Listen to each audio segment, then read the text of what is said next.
So the date is December 11th in 2017. We're almost at 2018, and we wanted to give uh, so many fans and champions of the movement an opportunity to connect with these two fine gentlemen and good friends of mine, David Mead and Peter Docker, the co-authors of Find Your Why. How's it going, guys? Lovely. Wonderful. It's great to be here. Awesome. Fantastic. So here is what's going to happen in this call. The focus of this conversation, at least our intention, is for us to focus on discovering your individual why. Of course, we want to engage with you guys as much as possible. So we will give you an opportunity to ask any questions you have about the concepts of starting with why, anything you've heard, read, seen, from these two guys, and of course our founder Simon as well.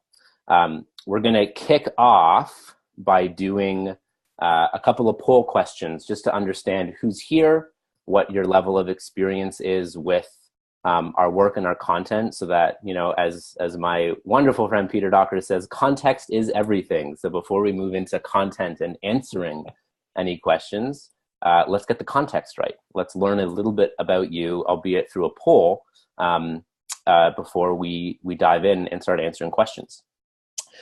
We do have a couple questions that we have prepared. So many people wrote in both to our website and on social media, so we'll start there. And then we will open it up and really hear from you guys. You can type in your questions using the Q&A, and we will dive into those questions. So before we go any further, I want to introduce a few people. First and foremost, I'm going to put him on the spot because he is working behind the scenes. And you actually, if you've written into our website, you've probably heard back from him. His name is Jeffrey Baran, and he is going to be handling all the Q&A behind the scenes. So Jeff, I'm putting you on the spot, but if you could maybe come off video and just wave to the thousands of people we have here. There he is. Hey, Jeff. Hey, everybody. We like to affectionately refer to Jeff as the voice of the movement because he has a fantastic voice. He also has a baritone because he's an opera singer. Did you know that? So Jeff is going to be working behind the scenes, curating the questions that are coming in, and you will hear his voice when we pull a question because myself, Peter, and David want to be focused on the conversation and not be pulled off there. So Jeff's going to help us out there. Like I said, we also have Lori and Sharon who are helping us behind the scenes. Next is my esteemed pleasure to introduce my two great friends and colleagues, Peter Docker and David Mead. They worked with Simon to co-author Find Your Why, which I hope a lot of you have in your hands and have had a chance to dissect. And even if you don't, you know, you're still in the right conversation so long as you showed up for the why call. If you showed up for a different call, you might be in the wrong place. We will talk about hows and whats as well, but this is the Finding Your Why call. Peter Docker spent 25 years in the Royal Air Force, rising to the rank of group captain. And he learned much of his first-hand leadership experience from being in service in that line of work. And when he left the Royal Air Force, he was committed to continuing to live a life of service, as we're all designed to do as human beings. And he actually wrote a message in to Mr. David Mead, who at the time, must have been, 6-7 years ago, was doing the job that Jeff was doing when we were a smaller, still mighty, but smaller team.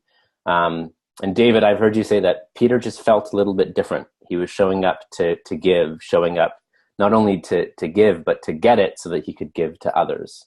And lo and behold, a friendship began with the two of you.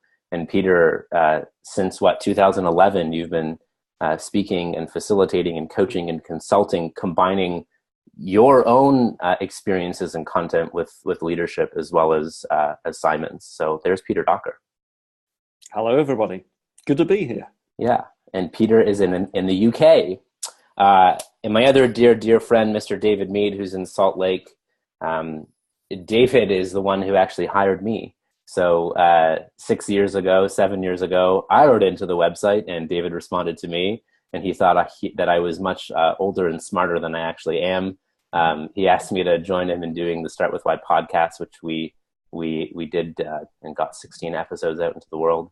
And David went out to speak and facilitate, and I filled his shoes doing customer service, which Jeff now does. So I wouldn't be here if it weren't for you, Mr. David Mead. So thank you for that.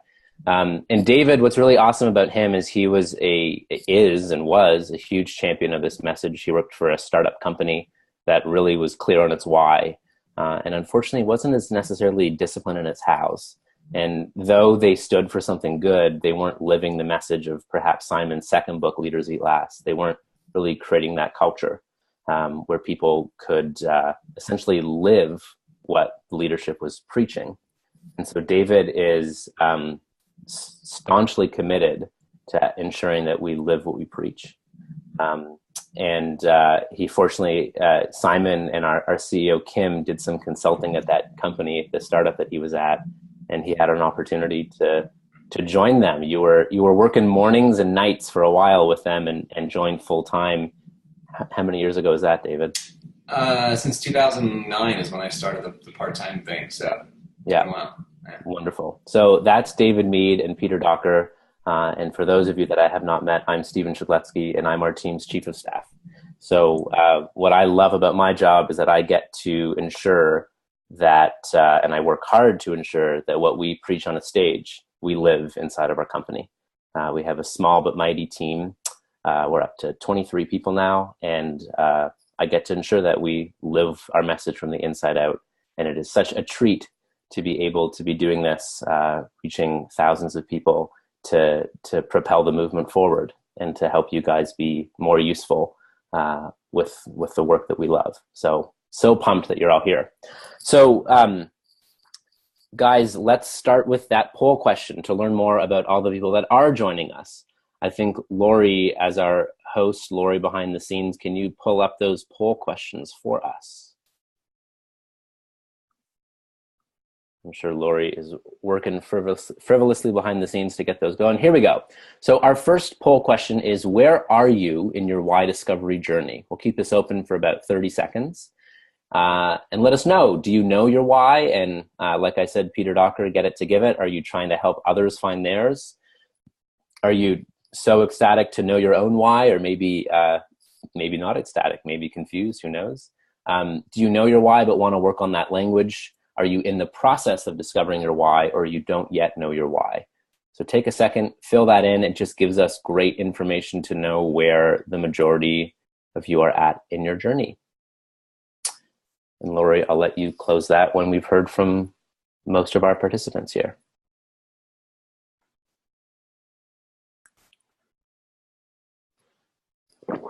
Yes, David and Peter, you guys can answer too here. I'm going to put my answer in.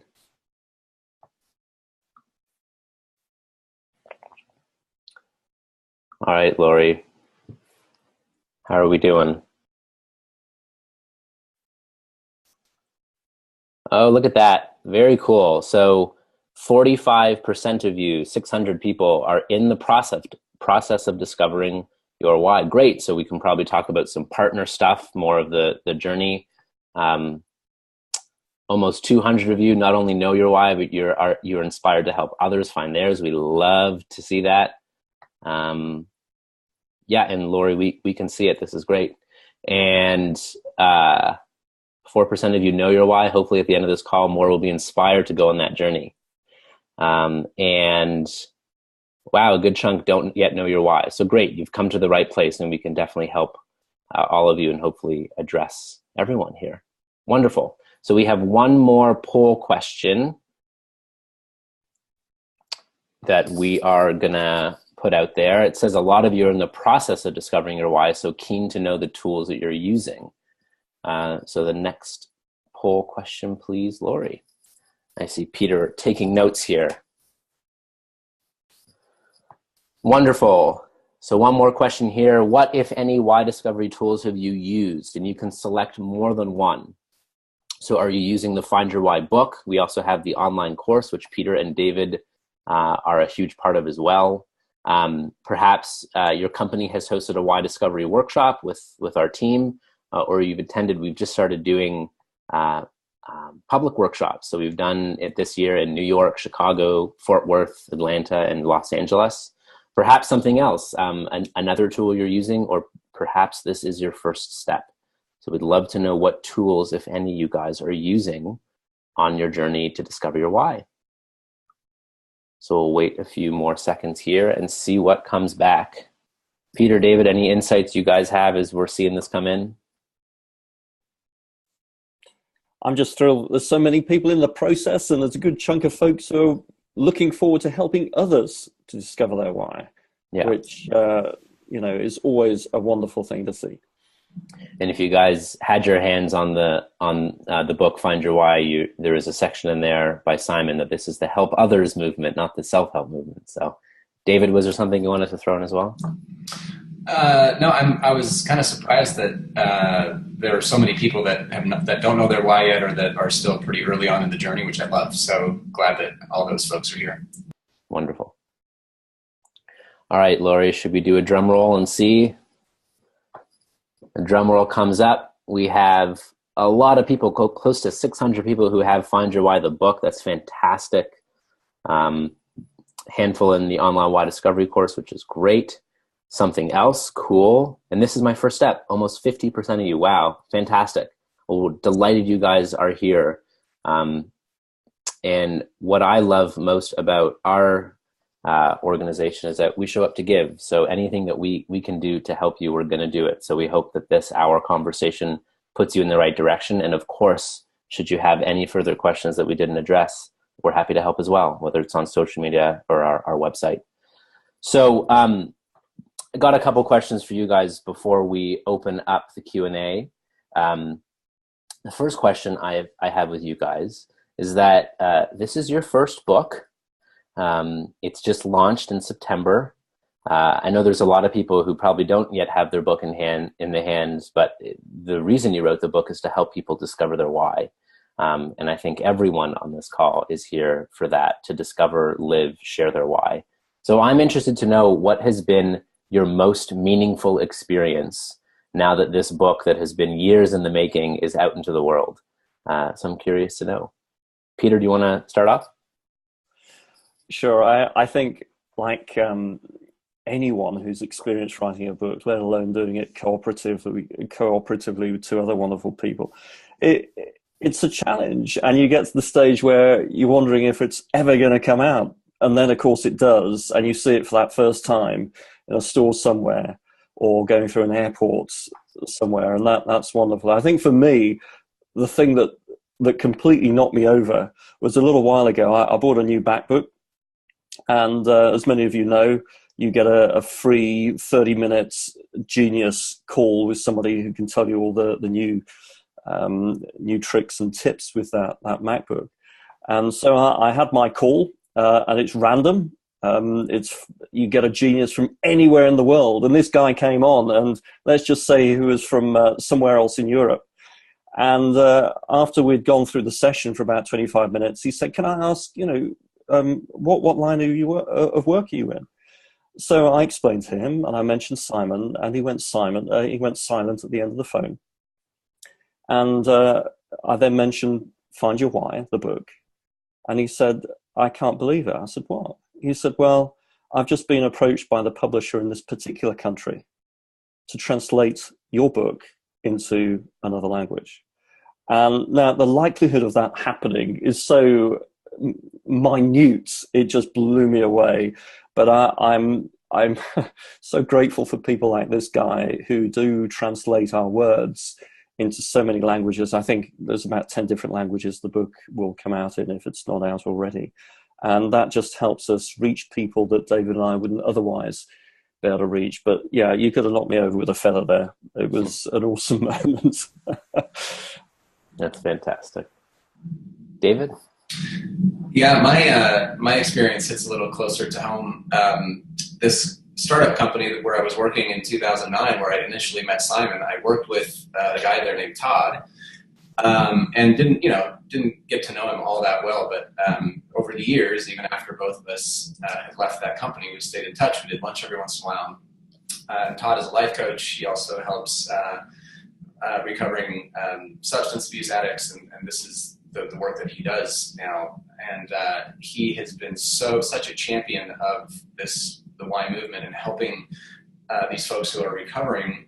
They recover, they get clean, and then they think to themselves like, well, shoot, like, what do I do with the rest of my life? Like, why do I get out of bed every day? And so he's incorporated this into his work. And I've been able to do some Y discoveries for some of the folks that he coaches, and it's just been an amazing experience. Todd's story ended up in the book. And so one of the most, it's just kind of interesting how it came full circle, and it's really meaningful. He came over to my house to pick up his copy that had been signed by Simon and by myself, and just to give him that knowing kind of, what he's doing and how meaningful this work is to him, and to be able to give him a copy of a book that he never in his wildest imagination would have guessed he would be a part of. It was just a really, really special experience that I'll remember for a long time. That's amazing. That's fantastic. So one, a complete stranger, and the other, David, someone you've known for quite a long time. That's really neat. So Jeff, I'm going to pull you out and let us know. I know we had a number of questions that came in leading up to this, and I can see over 40 questions that have already come in our Q&A functionality. So I'm going to ask you, Jeff, if you'll come off mute and just let us know a question we've had that's come in. Sure. Yeah, I'd love to. All right. So the first one I want to ask, we got actually a couple questions about this. So some people are having difficult finding a partner to exercise, to do the exercises in the book. Is there any recommendation on how to find a better partner? Should people try and do this by themselves? Fantastic. So partnering, David, go for it. Yeah, I'll hop in. So simple answer to the second question, should we try to do this by ourselves? No, please do not try to do it by yourself. The way we sort of, we compare it to therapy, right? We cannot conduct those therapy sessions on our own. Not that this is a therapy session. It's something different than that. However, that outside perspective, that sort of third-party viewpoint is so incredibly important, because what we're looking for in a Y discovery is pattern recognition. And in these different stories that we're telling, to be able to pinpoint what are the things that are the same, what is that golden thread that runs through everything. And it's very, very, very difficult, if not impossible, to do that for ourselves. And so if you're having a little bit of trouble with that, and I've experienced this as well, I've got a couple of family members that have gone through this process and have said, I don't know who to ask. My suggestion would be, and Peter, I'm interested to hear your take on this, but I think if we can get past the perception that I don't know who to ask, there's nobody I can ask, and not worrying so much about, well, I'm afraid to ask this person because what if they think this is weird, or what if, do I have to know them, extremely well, or it's all of this stuff that I think we kind of let get in the way. If we really kind of take that bigger perspective, that bigger picture, go up to 30,000 feet and say, look, this is something really important to me. I want to be able to get up every day and know the purpose behind the work that I do, or what keeps me busy throughout the day.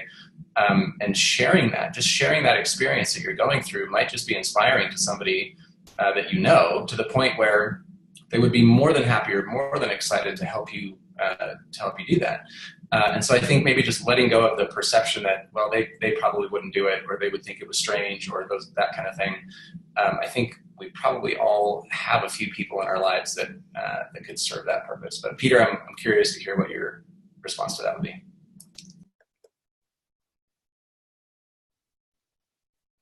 When people are starting the Y discovery journey, because as we say in the book, ideally you need someone that you feel you can trust, but also perhaps not your lifelong partner or someone who's very close to you, because they may already have preconceived ideas of where the stories that you're going to share, where they're going to go.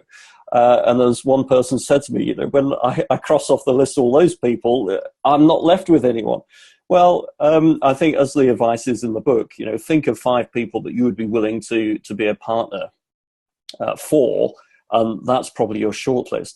I go a step further. I was absolutely blown away a month or so ago in New Orleans, where I ran a short kickstart to find your why.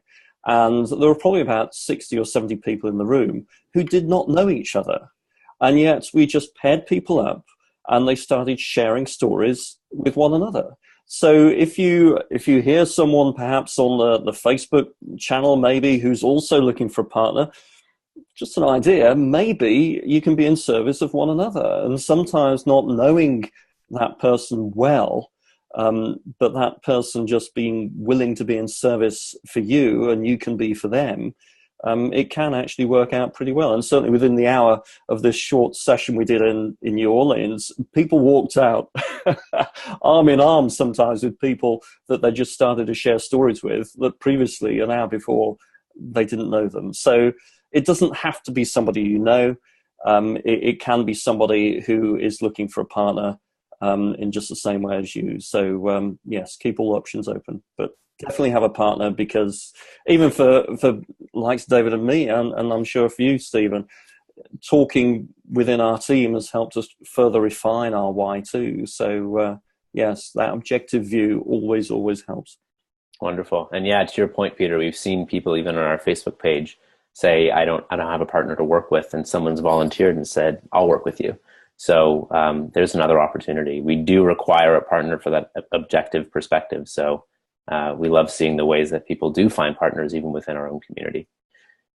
Jeff, what's next? All right, we've had about 4 people write in asking, should they read Start with Why before reading Find Your Why?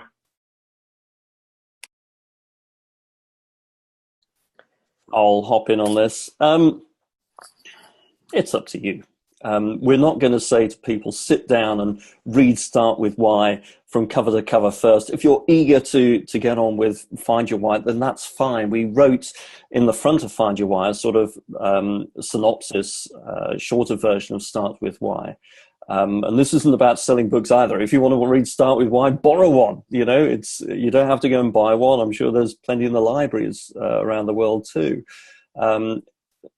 Having said that, if you want a deeper appreciation of the power of the Golden Circle and how it can help and influence us both in our individual lives and in business too, then Start with Why, the book, does certainly go a little bit deeper.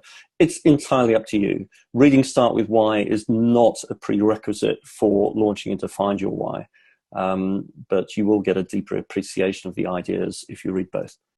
David, anything to add? Would you agree?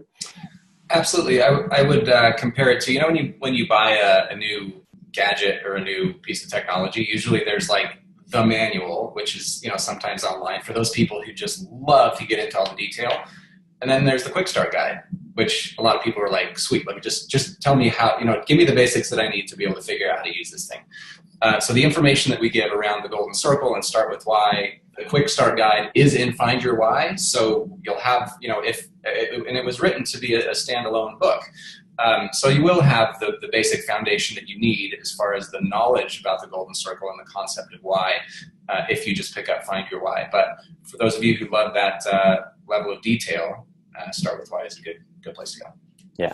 And we have even seen some comments in book reviews around this is not a Simon Sinek thinky book, and the answer is no, it's not. Start with Why is a Simon Sinek thinky book, and this is Find Your Why, which is a practical how-to guide. That's how this book is written, is to be used as a guidebook. That's why there's room in the margins. So to your point, guys, awesome.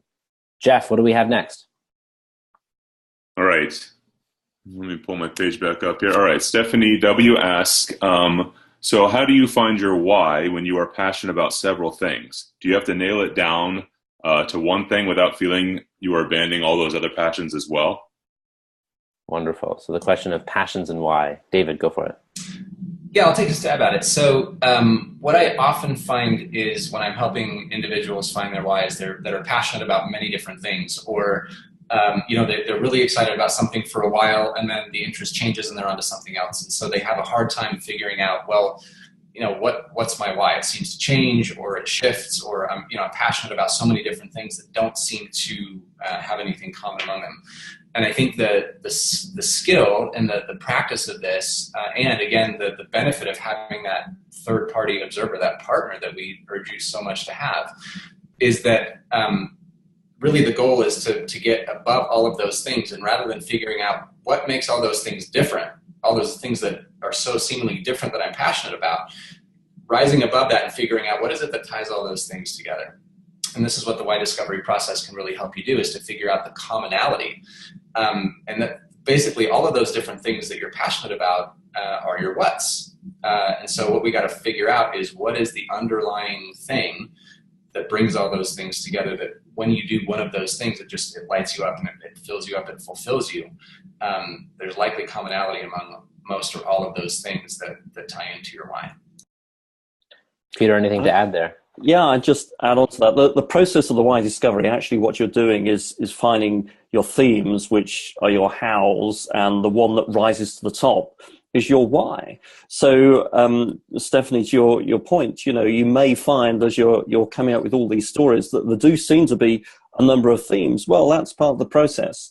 And as you go through it, you'll find that of those themes, there'll be 5, maybe 6, and it's the 6th one that rises to the top to become your why. There's no difference between your why and your hows, other than the why is the first amongst equals, if you like. So there are going to be a number of different themes that you discover as you go through your why discovery process. That's part of the process. It's only when you get to the ends and follow it all the way through that you figure out which one is the one that is the root of your why. So keep going, I'd encourage you.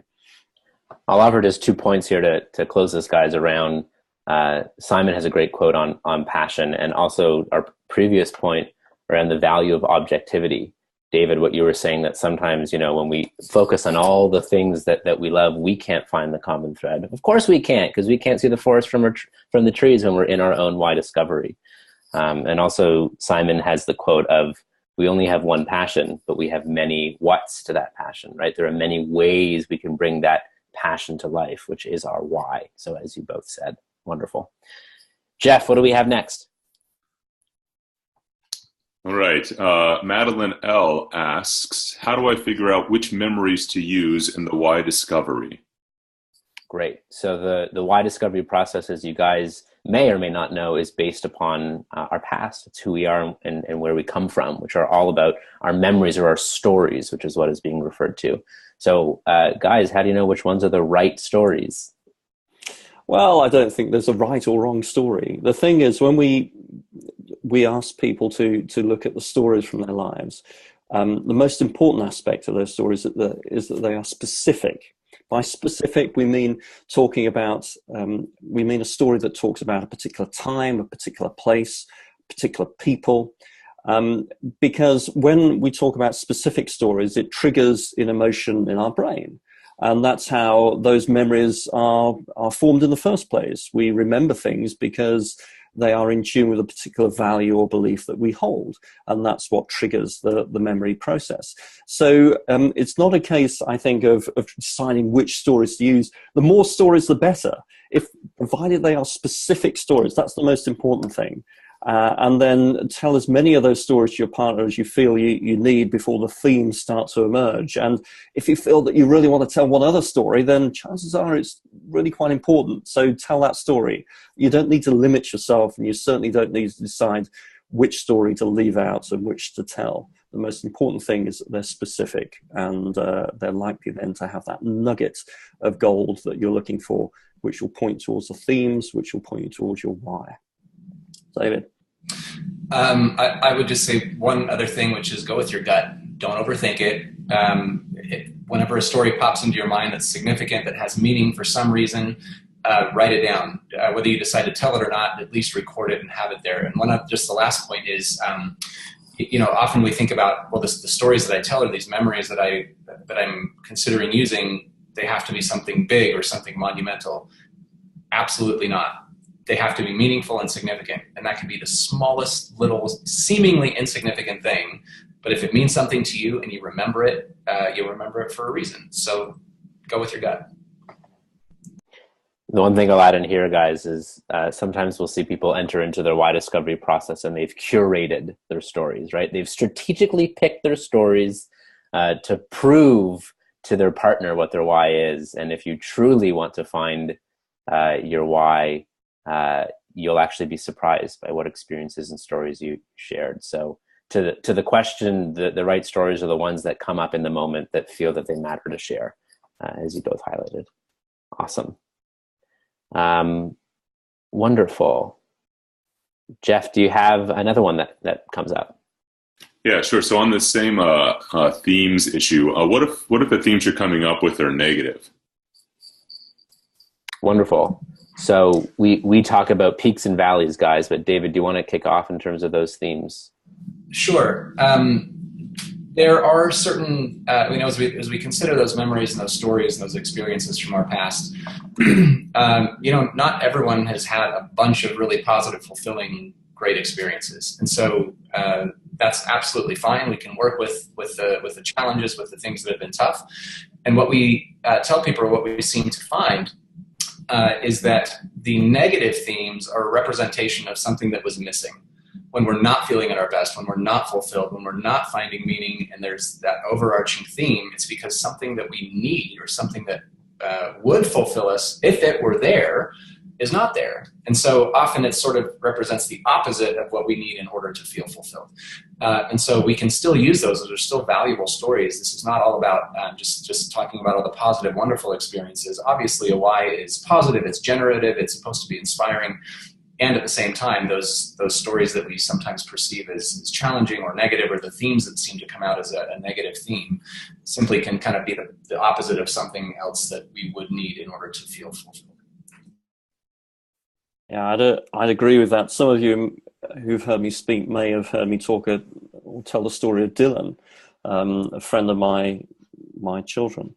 And Dylan was almost killed in a motorbike accident. Now, at the time, that was an extremely distressing, negative story, if you like. However, the positive that he's drawn out of that in terms of why he does what he does has been extraordinary. So all of these stories, we can often find something positive from them in terms of what we were able to go on and do or go on to be. And then it just acts as further reformation or reaffirmation of who we are and our values and what we believe. So all of these stories, whether positive or negative, do help us point to that why. And sometimes, again, it's the partner who can identify the positive points, if you like, from that negative story, who we became, how we grew from that particular event. So again, your partner is your friend. Yeah. One of the things we talk about, guys, when we run these workshops is you don't have to share something you don't want to share. But if it feels like a little bit of a risk to share, it's most likely a good thing to hop into. So in terms of which stories to share. Lori let me know, guys, that we are receiving a number of questions in terms of programs for business. Of course, if Jeff pulls up a question about it, we can chat about it, but just wanted to let you guys know that if you are interested about what programs we do run for business, you're more than welcome to check out our website, startwithwhy.com. And if you'd like, you can submit a speaking or workshop request, and someone from our Inspired Solutions team will get back in touch. So that's just to mention that. So I remembered to do it. I wanted to do it right now. Jeff, what else do you have coming through the queue, my friend? All right, so we've got a lot of questions asking about how they can either apply their why to their current job or apply their why to finding a job. So I've just discovered my why. I have clarity of what my why is. And my question is, how do I apply it to my current job, or how do I find a new one that's more in line potentially with my why? Who'd like to kick us off? Well, I'll start. I think the wonderful thing about discovering your why is that once you've discovered it and you've put it into that single sentence, it then gives you a new lens to look through at everything that you do in your life. And until you've discovered that why, it's difficult to figure out how you're going to use it and what difference it can make. I tell the story of John, the porter in a hospital, and the hospital was very clear on its why as an organization, which was around enabling their communities to thrive. And John, he just pushed people on patients on trolleys, on gurneys. That's what he did. But then he obviously had discovered his why, because his interpretation of what he did through the lens of that why was that he saved people's lives. As he said to me quite proudly, unless you push those people on those trolleys, those gurneys, from the emergency room up to the operating theatre, then the doctors wouldn't be able to do their job, and those people would often die. So, you know, he'd worked that out through knowing the overarching why of the organization and through having insight into his own why. So quite often these things just start to smack you in the face when you've got that why sentence. You can start using it as a filter for everything. And it's actually, well, you know, for me as well, times when I'm feeling down or a bit off or a bit low, I can reach for that why of mine, and it's all about enabling people. And I can just have myself go out and enable somebody through a conversation, somebody you meet on the street. It doesn't have to be big. Often the most significant thing is very small. So in my experience, it quickly becomes apparent how you can use this in your everyday life, regardless of whether it's your job or just linking with friends or family, or in a social event. So David, over to you.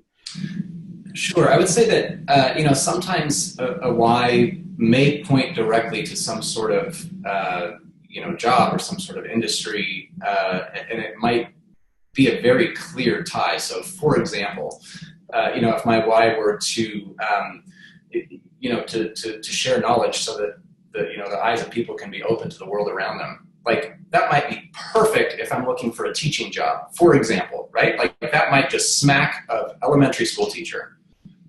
Or it might not. Like if that's not my passion, I can still share knowledge so that I open, you know, the eyes of the people to the world around them. I can do that in any situation that I'm in.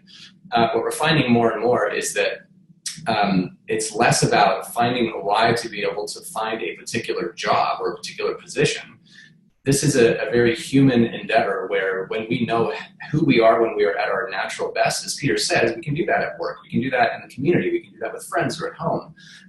And the opportunity that we have is to do that even in the existing job that we have. So just because we discover our why and we don't see a natural tie between the words that we came up with and the current role that we have, it doesn't mean we have to quit and go look for something else. It just means that we have an opportunity to show up in a little different way at work and to be that best version of ourselves for the people around us, and to create that environment through who we are being, because we now are conscious of our why and the contribution that we make and the impact that we have on the lives of the people around us. I would just add a footnote to that, which is our why is a route to leadership. Often we're talking about leadership in terms of an organization, a team, or a company. But in English, we have that phrase, you know, to lead one's own life. And that takes courage. And when you take your why statement and use it as a filter for everything you do, it's the first step, really, to be able to have that courage. That's the source of courage to lead your life. And leading your life, standing up for what it is you believe in, and being the leader sometimes that you wish you had, regardless of the situation you're in, whenever you're interacting with people, you have a choice now. You can lead your life through your why and support those around you and do what we're biologically hardwired to do, to support others. So both to your points, guys, our why is a perspective. So it can take the current job we're in and we can move towards the things we love and try to get off our plate the things that drain us or that we don't love. And the beauty is somebody else loves that. That is somebody else's golden circle, their why and hows. David, what I loved that you shared, what was that why example? To share knowledge, what was it? Oh, shoot, I don't know. To share knowledge so that the eyes of others can be open to the world around them, something like that. So I see that's not your why statement, but it's an example you gave. But that could be a photojournalist. It could be so many whats, right? So I love that you gave the example of it could be perfect for an elementary school teacher, but again, it doesn't matter what you do, it matters why you do it. The why is the context, yes. So the content of our life. And context gives meaning to everything that we do, all of that content. So that's the way to look at it. The last thing I'm going to say, guys, and then we have a special request that I'll ask in a second, is sometimes our why is aligned, but our hows aren't, right? And hows are just as important. So our good friend Jen Waldman, who does speaking and facilitating for us as well, she's taught me that when she feels out of balance, the first place she often looks is her hows, right? And our hows are the actions we take to be at our best, our values in action. And oftentimes she'll say her why is aligned, but there's a relationship or a system or something that isn't meeting one of her hows. And that's one of the places she goes. And Peter, as you said, when we do this why discovery process, the first thing we get is our hows. And then one or two tend to rise higher, which are candidates for our why. That said, guys, we've had a number of requests to hear each of our why statements and maybe even a couple of our hows, if you feel up to it. So, David, do you want to share your why and maybe one or two of your hows? Sure. So my why is to propel people forward so that they can make their mark on the world. And just blowing that out a little bit, the thing that just fills me up, fires me up, gets me going is when I can help somebody just be a little bit better than they were the day before. I'm not talking about monumental change. I'm just talking about just that one step forward. And the word propel is extremely important to me because I'm not physically pushing, I'm not pulling. I think of a propeller, which just causes you to move.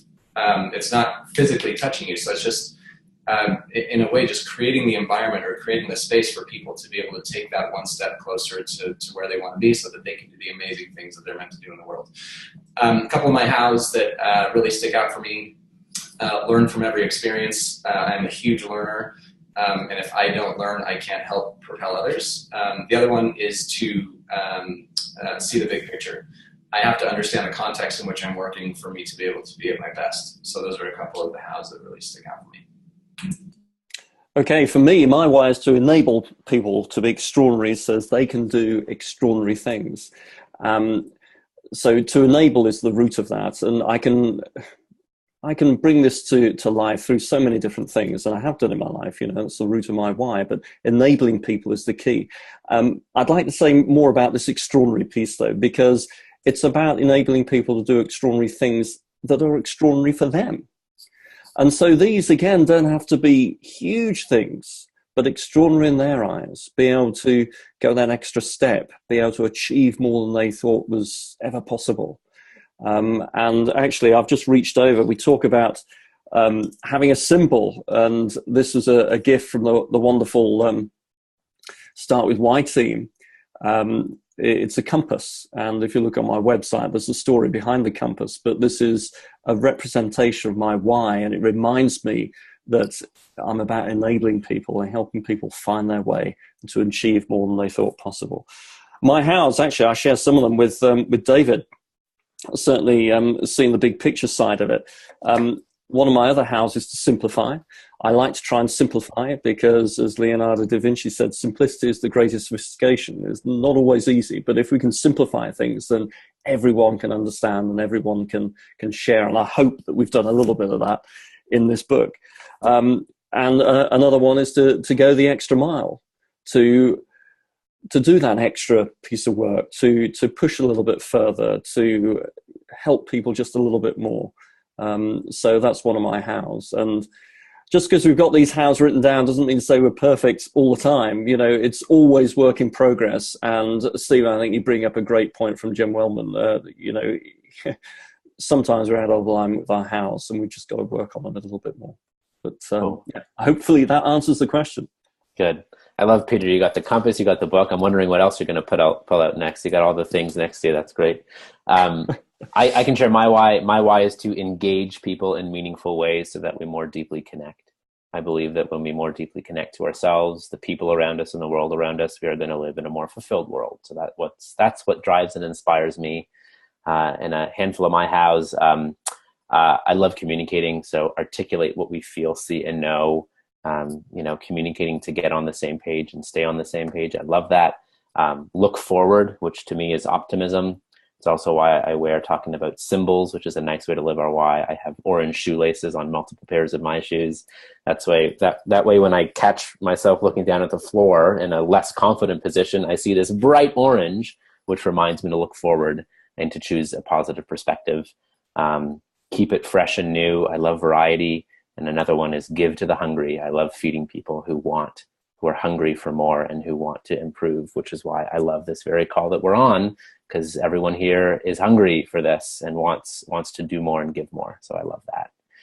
All right, Jeff, we haven't heard your voice in far too long. What else do you have, my friend? All right. Annalise T and Kurt W both ask, can you have more than one why, and will it change over time? Great. So before we dive into that answer, we do have about 15 minutes left, maybe less. If we don't get to your question, we will still curate all the questions that have come in, and we'll try to provide an answer, whether it's a video or something. So, and more webinars to come in 2018.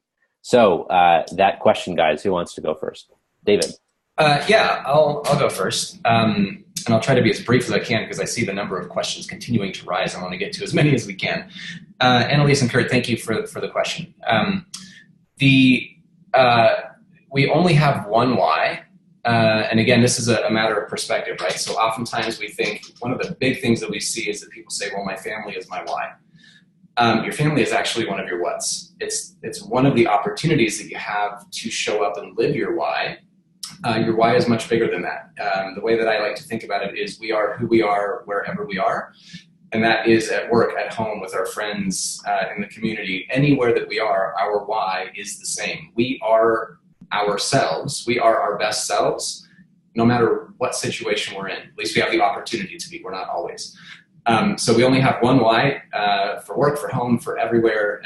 And I will leave the second half of the question of, does our why ever change, to Peter. Okay, so the words we use in the why can morph over time, but the feeling behind them doesn't change. So for example, the first part of my why, to enable people, it used to be to enable others. And then I changed others to people because in my mind, people included myself too. And sometimes for me to better enable others, perhaps after a busy traveling schedule or whatever, I need just to enable myself a little bit. So the word people included myself too. So yes, the words might morph over time. I think, David, you've changed one or two of your words over the few years we've known one another. Yeah, just one or two.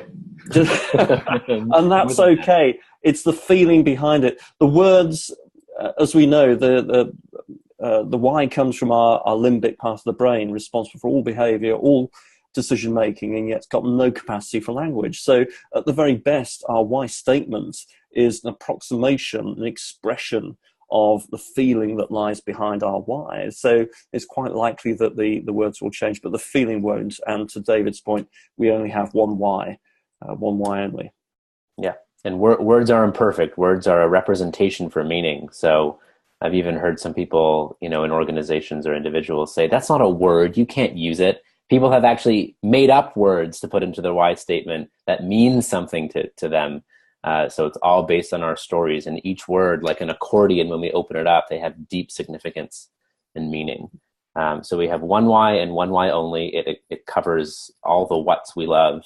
And though the language can change, the meaning and essence of the why is the same. Peter, did you have more to add on? Yeah, I just add to that because in a why statement, there's only a few words, and those words that we use often have so much more meaning than if we look those words up in a dictionary.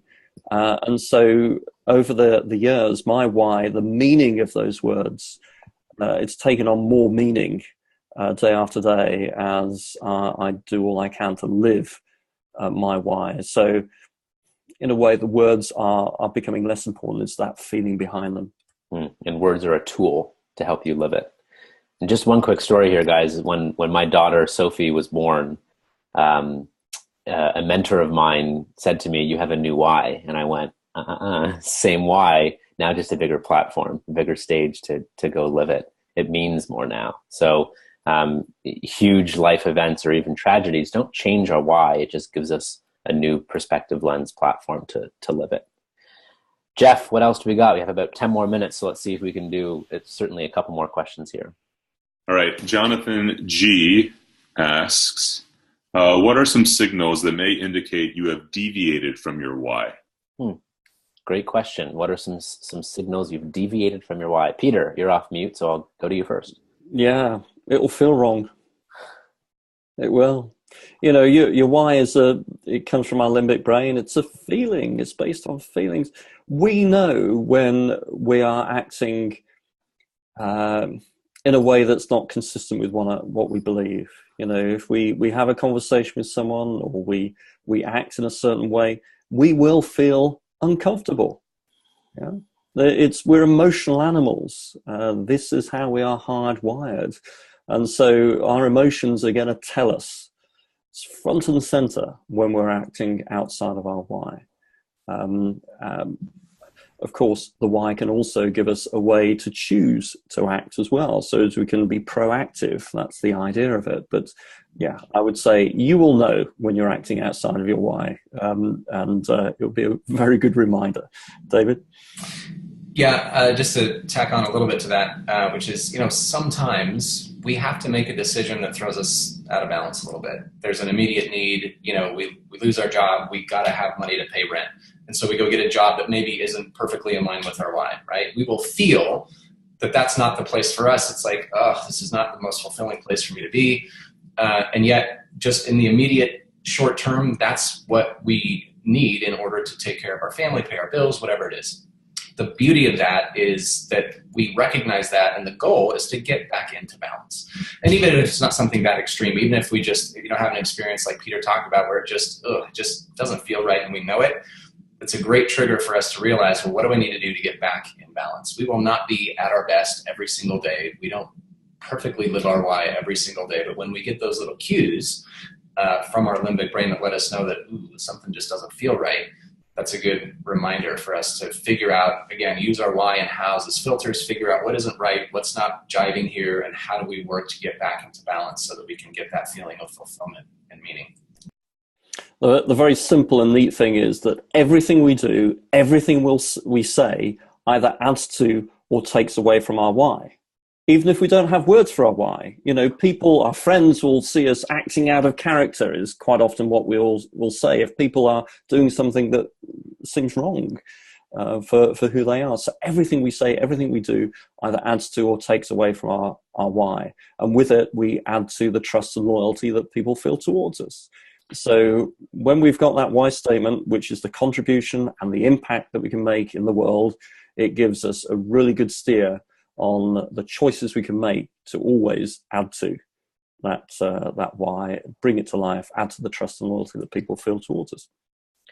I'll even add on, guys, the perspective, Peter, just to what you just said around, it's clarity of why, discipline of how, and consistency of what, right? And one of the things that's consistency of what is, yes, indeed, the friends you choose.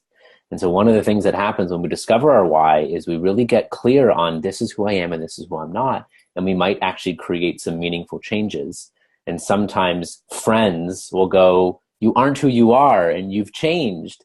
And it's an opportunity for you to check in with yourself and with the people who you love and trust around what makes you proud and what makes you embarrassed, that internal compass. If you're proud, chances are you're living your why. If you're not proud or embarrassed, chances are you're not.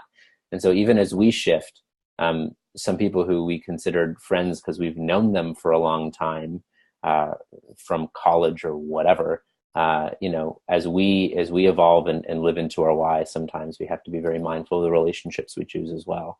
Any comments to that as well? Or seeing a couple nodding heads, which means I might be saying something decent. There's just one thing, maybe not directly related to what you said, but this idea that we all have a why, whether we have words for it or not. And we all know when we're living it and when we're not, which is this gut feeling that we get that we are doing something that matters, that we're finding fulfillment, something that we love, something that we are passionate to wake up and do every day. If that's how we're feeling, we're living in line with our why. And now the opportunity is just to put words to that so that we can do other things that bring that same feeling. But I want to make sure that nobody on the call thinks that they have to have a why statement in order to have a why. The why statement is simply just an articulation of that feeling so that we can more consciously and intentionally do it moving forward rather than having it happen by accident. Awesome. And David, to the point you shared previously, this was a quote I read of Simon's about 7 years ago, which inspired me to make some big changes. You said sometimes, you purposefully or cognizantly or consciously make a choice that might be out of alignment, but it's for a specific reason. So there's a quote of Simon's around the difference between sacrifice and torture. How sacrifice is we do something for a known period of time for a good, a common good. But if one of those two pieces are missing, either the known period or the common good, it can easily become torture. So it's okay to consciously make a sacrifice in order to achieve something better and even a known time frame. And if not, it could easily become torture. One thing I'm getting from Jeff is a request: the 3 ingredients to live our why, right? We call it start with why, not end with why. We start with our clarity of why, our discipline of how, and our consistency of what. So clarity of why: if we do not know what our why is, we cannot.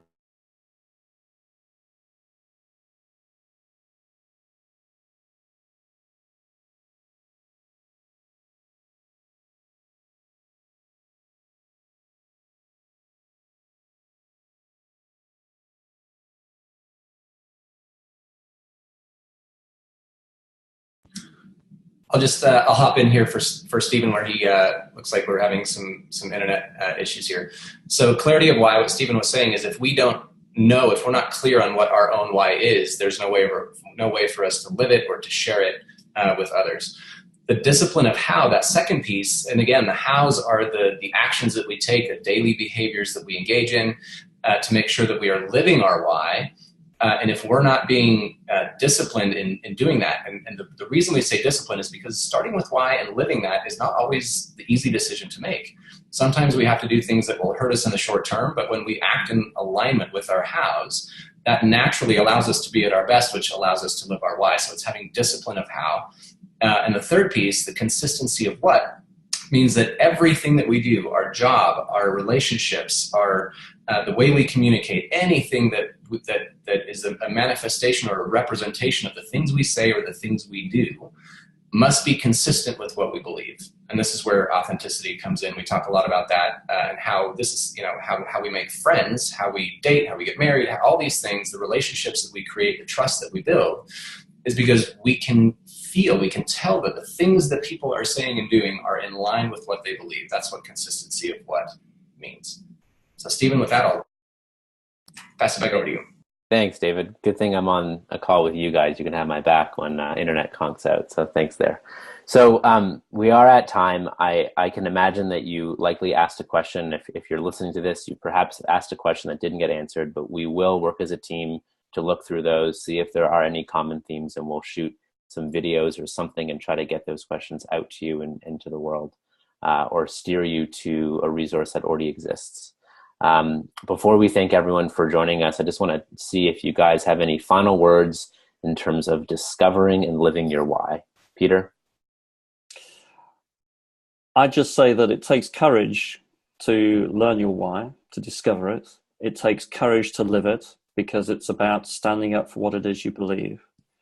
And when you choose to take on that courage, to find that courage and to go through the process and get to even an imperfect why statement, you can then start to be intentional about making those choices that are going to make you feel fulfilled, that are going to attract trust and loyalty from others. And it really is a huge reward. So I just encourage everybody who started this journey to continue down the path, although it will be tricky at times.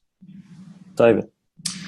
I would just say, a lot of people, us included, get really inspired and really excited when we have this conversation. And so the tendency sometimes is to say, ooh, I want to find my why and start living it as quickly as possible.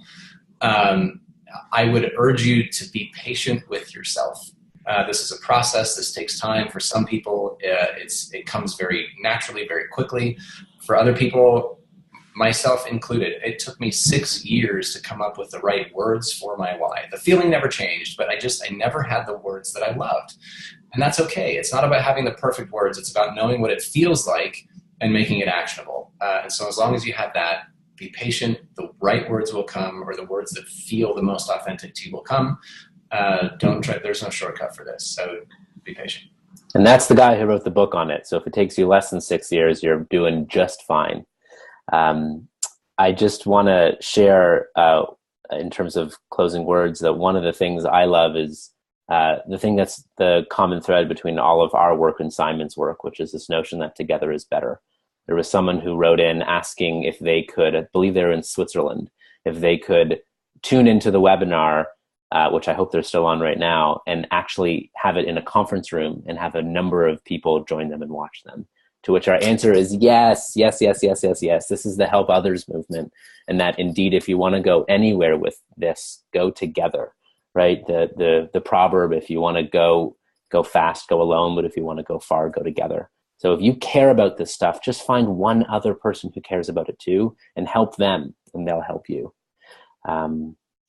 Lori just put in methods to find your why. So we're getting a lot of requests. So what methods are there to find your why? One of the things we have is the Friends exercise, which you can find on our website, startwithwhy.com. There's the book that these guys wrote. There's the online course that these guys have. But truly, we also have live events, and you can write into our website and check that out. But the fun trick is take out a napkin, draw peaks and valleys. What are the experiences you've loved? What are the experiences in your life throughout your entire life, from your earliest childhood memory up until this very moment, that were also challenging, and share those experiences one by one with someone who you trust, and your themes will emerge. If you want a bit more guide rails, or a bowling alley with those guides on the side, we have tons of tools that are all sourced to help.